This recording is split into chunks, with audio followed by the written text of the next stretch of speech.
Okay, no? So, moving to our third problem, falling under the torsional stress category. So, basahin ko lang yung problem statement. For a hollow cylinder with outside diameter at 100 millimeters and then inside diameter of 90 millimeters, determine the torque T that will cause a shearing stress of 24 megapascal. And then, second requirement natin dito is provided with the same torque, what maximum stress should there be if the hollow cylinder will eventually become a solid cylinder? So, sagutan muna natin yung first requirement. Pero, first and foremost, sulat muna natin yung mga given conditions. So, outside diameter natin is at 100 millimeter. So, given, outside diameter is given at 100 millimeter.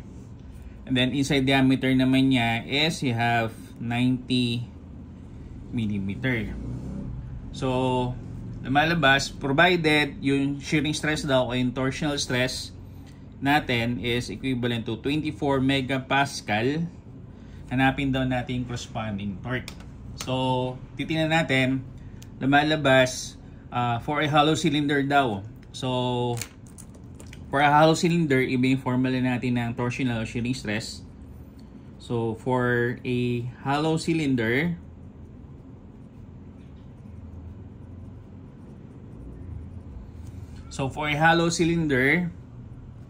ang torsional stress natin is you have 16 TDO all over phi DO raised to the fourth minus di raised to the fourth.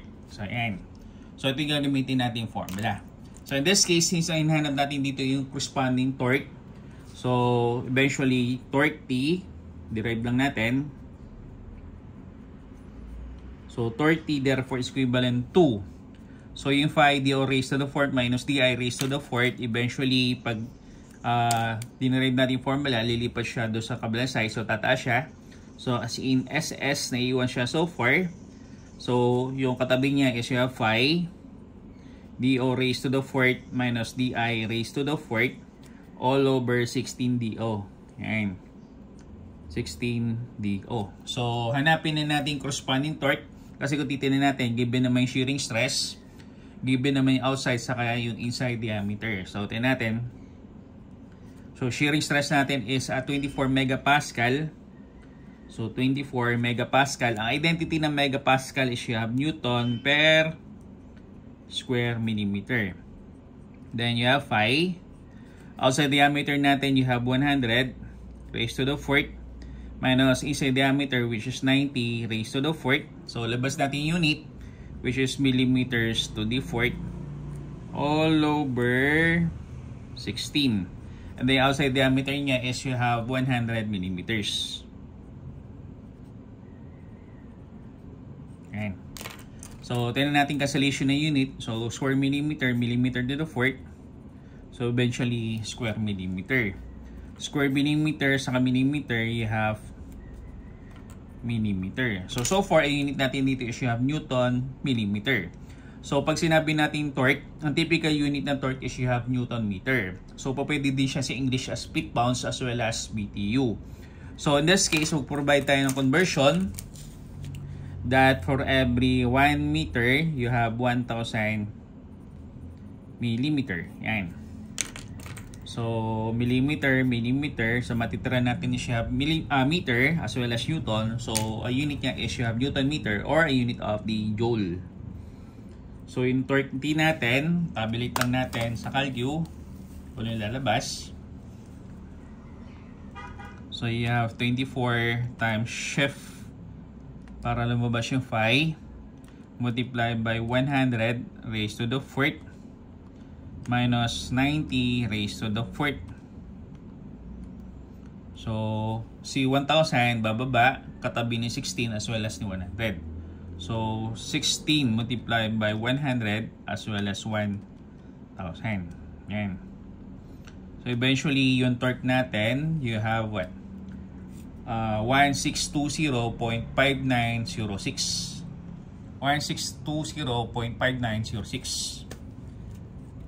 So, 1620.5906 0.5906 Newton meter. So once again, pag sinabi natin Newton meter, identity niya is you have joules. Yan.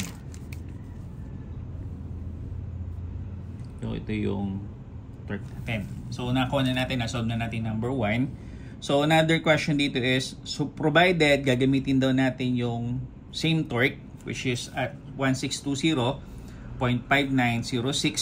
joules or Newton meter, what maximum stress should there be if the hollow cylinder will become a solid cylinder?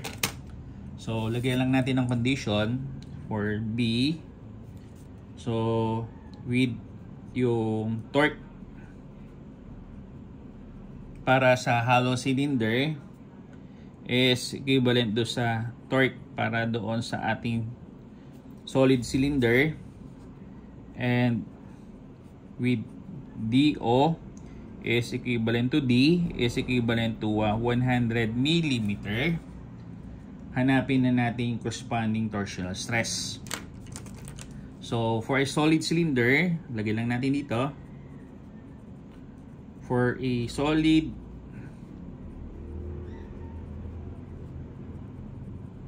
cylinder. So kanina, ang formula natin ng torsional stress para sa hollow cylinder, you have SS is equivalent to 16 TDO all over 5 DO raised to the 4th minus DI raised to the 4th. So para naman sa ating solid cylinder, ang torsional stress o shearing stress na tinatawag natin, you have 16T all over 5T cube. Yan. So solve na natin yung torsional stress o yung shearing stress. So you have 16 multiplied by the scheme torque, which is found to be at the value of 1620.5906 Newton meter, or in units of the joule, all over 5. And then diameter natin dito, yung outside diameter, consider na rin natin as the solid diameter, which is 100. 100 raised to 3 millimeter cube. Yan. So kung titingnan natin, dapat ang lumabas dito na unit ng torsional o shearing stress should be expressed in units of the megapascal. So para maging megapascal, dapat ang maging corresponding unit natin dito should be expressed in terms of Newton per square millimeter. So in this case, mag-provide tayong conversion that for every 1,000 millimeter, you have 1 meter. So magkakancel out yung millimeter, then cubic millimeter, so square millimeter, Newton. So Newton per square millimeter is a unit of the megapascal. So solve natin. So you have 16 multiplied by 1620.5906 multiplied by 1,000 all over 5 multiplied by 100 raised to 3. So yung magiging shearing stress o yung tinutukoy nating torsional stress is equivalent to 8.2536. So torsional stress natin dito, SS is equivalent to 8.2536 megapascal. Yan.